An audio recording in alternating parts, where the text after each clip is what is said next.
महाराष्ट्र के छोटे से गांव में एक कच्ची सड़क के मोड़ पर एक बहुत बड़ा पुराना पीपल का पेड़ था। दिन के वक्त लोग वहाँ पर खेलते थे, उठते बैठते थे, आराम करते थे। किसी तरह का कोई डर नहीं। पर रात होते ही वहाँ पर एक अजीब सा सन्नाटा होता रहता था। गांव वालों का तो ये भी कहना था कि रात 12 बजे के बाद वहाँ रुकना मतलब अपनी मौत को दावत देना, क्योंकि उस पीपल के पेड़ के पास कुछ ऐसा है कि वो लोगों की परछाइयाँ ही नहीं, उस इंसान को भी खा जाता है। ये जो कहानी मैं आपको बताऊंगा, ये कहानी इतनी खौफनाक है कि आप भी सोचते रह जाएंगे कि ऐसा भी कुछ हो सकता है। तो शुरू करते हैं इस कहानी को जो दिमाग को हिला कर रखते हैं। स्वागत करता हूं दोस्तों आपके YouTube चैनल कुछ डरावने पल में।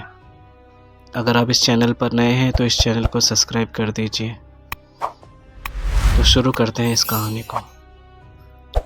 अमित एक 28 साल का नौजवान लड़का एक शहर में, मुंबई जैसे शहर में अच्छे से काम करता था। अच्छी जॉब थी उसकी और कई टाइम से वो काम कर रहा था। मुंबई जैसी बिज़ी लाइफ में एक तरह से डूब गया था, बस काम काम काम। एक दिन थक हार कर वो घर आता है, अपने बेड पर सोने जाता है। तभी उसके मोबाइल पर एक रिंग बजती है।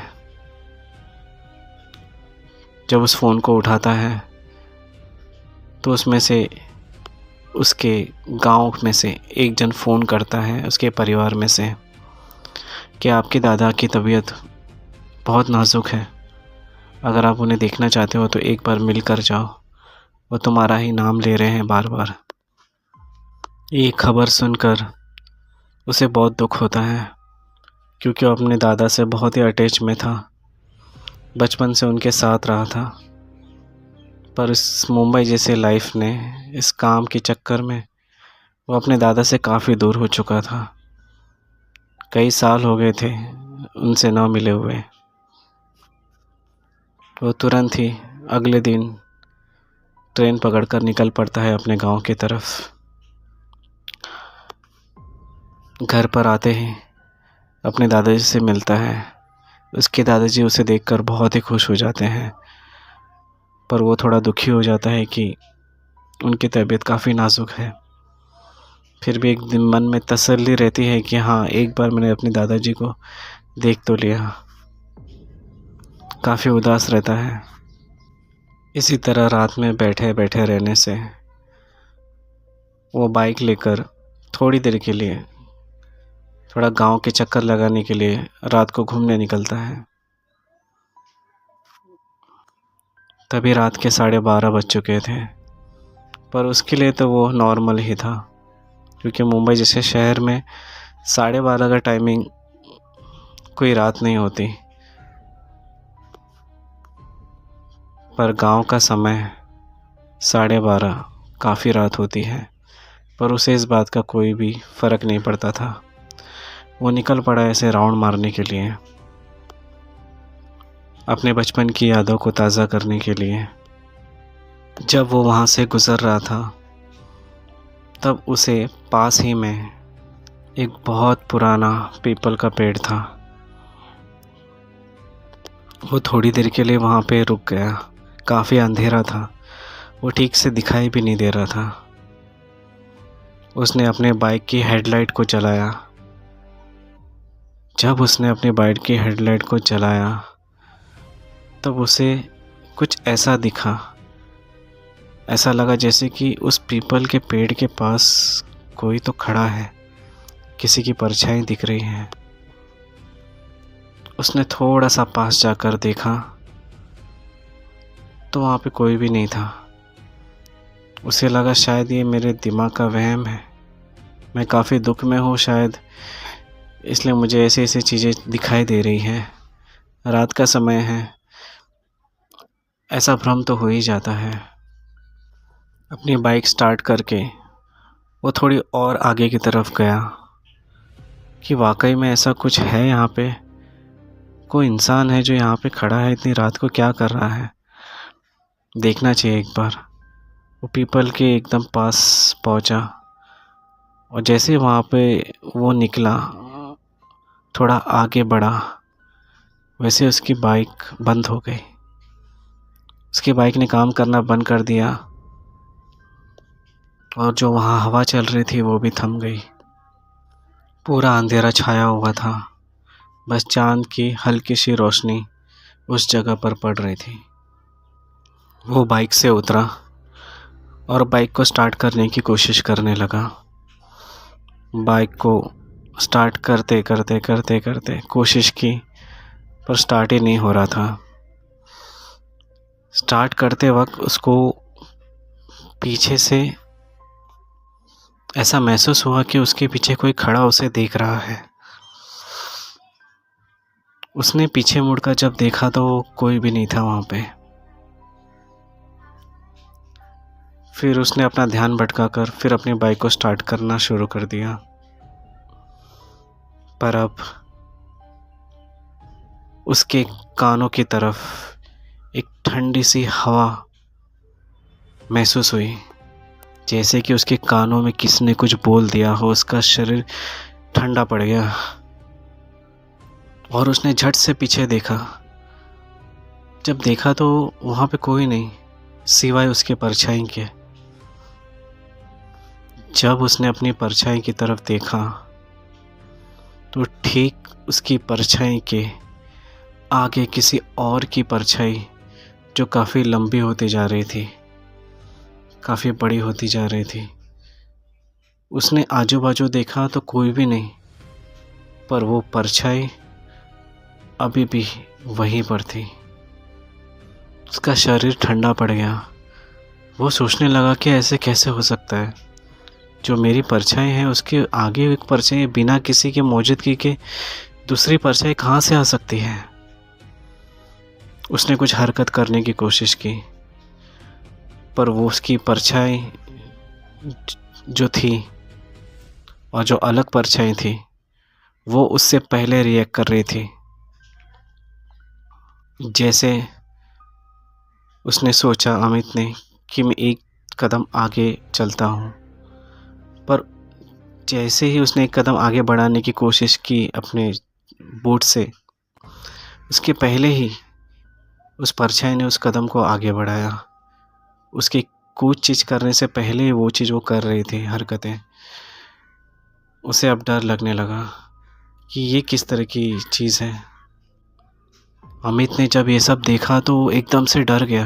उसकी दिल की धड़कनें तेज़ हो गई। उसने अपना मोबाइल निकाला और अपना टॉर्च चालू किया कि मेरी आंखों का धोखा हो सकता है। उसने जैसे देखा तो उस टॉर्च पे कुछ भी नहीं दिखाई दे रहा था, सब नॉर्मल था। पर जैसे ही वो टॉर्च बंद कर रहा था, वो परछाई दोबारा दिख रही थी और वहीं पर खड़ी हुई थी।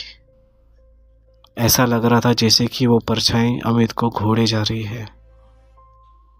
जब उसने टॉर्च को बंद किया तो बंद करने के बाद उसे वही परछाई दिखी, पर अब वो परछाई उस पीपल के पेड़ पर चढ़ रही थी।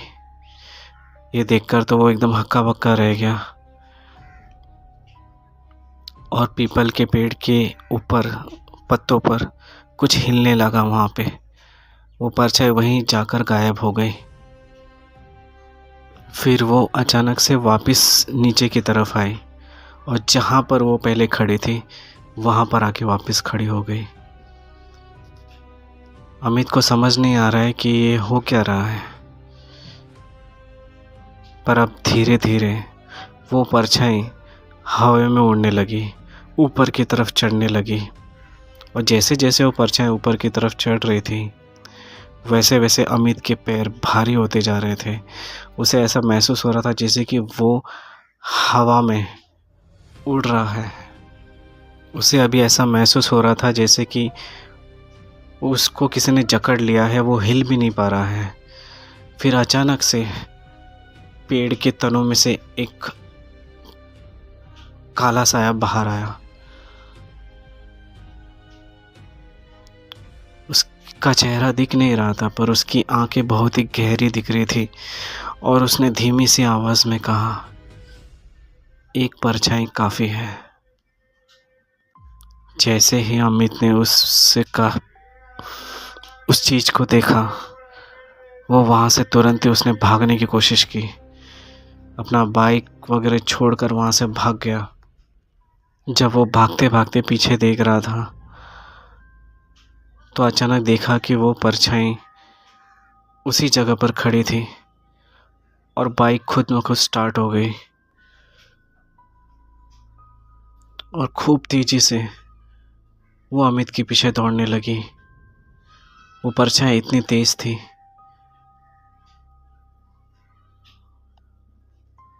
भागते भागते वो अचानक से गिर गया और जब गिरकर उठा और एकदम स्टक हो गया, न वो हिल पा रहा था न डुल पा रहा था। बस ऐसा लग रहा था जैसे कि उसके पीछे से कोई परछाई धीरे धीरे उसके पास आ रही है और अचानक से उसके अंदर वो समा गई। उसके बाद ठीक अगली सुबह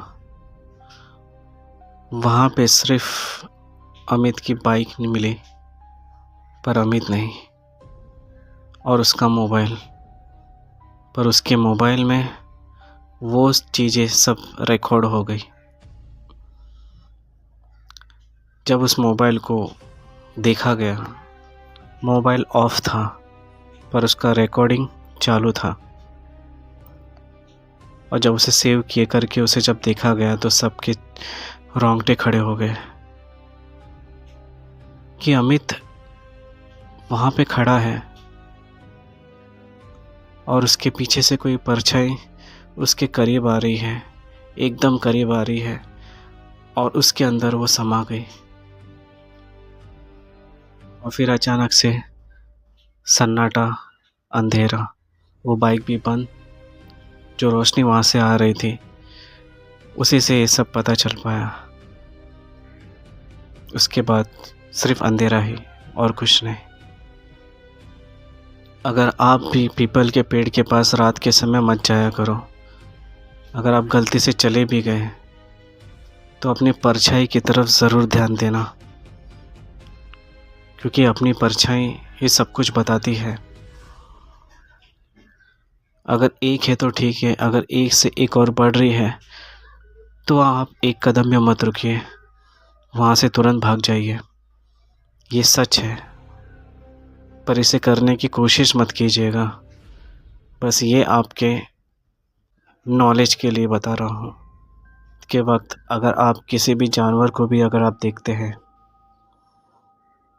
क्योंकि बहुत से ऐसे छलावे होते हैं जो किसी का भी रूप ले सकते हैं, आपका भी रूप ले सकते हैं। वो बिल्ली, कुत्ता, किसी के भी रूप में आ सकते हैं वो, और आपको छला कर सकते हैं। अगर उन लोगों को पहचानना है तो अगर आपके सामने कोई भी चीज़, कोई भी जानवर, कोई भी इंसान अगर आ जाए, अगर उसकी परछाई नहीं है तो चुपचाप वहाँ से निकल जाना है। आप समझ जाइए कि वो कोई इंसान नहीं है, ये कुछ और है। तो गाइस, अपना ख्याल रखें, खैरियत रहें। अगर आपको ये कहानी पसंद आई तो प्लीज़ इसे लाइक कर देना और शेयर भी करना, ताकि लोगों को इस चीज़ के बारे में पता चल पाए। अपना ख्याल रखें, खैरियत रहें। Thanks for watching.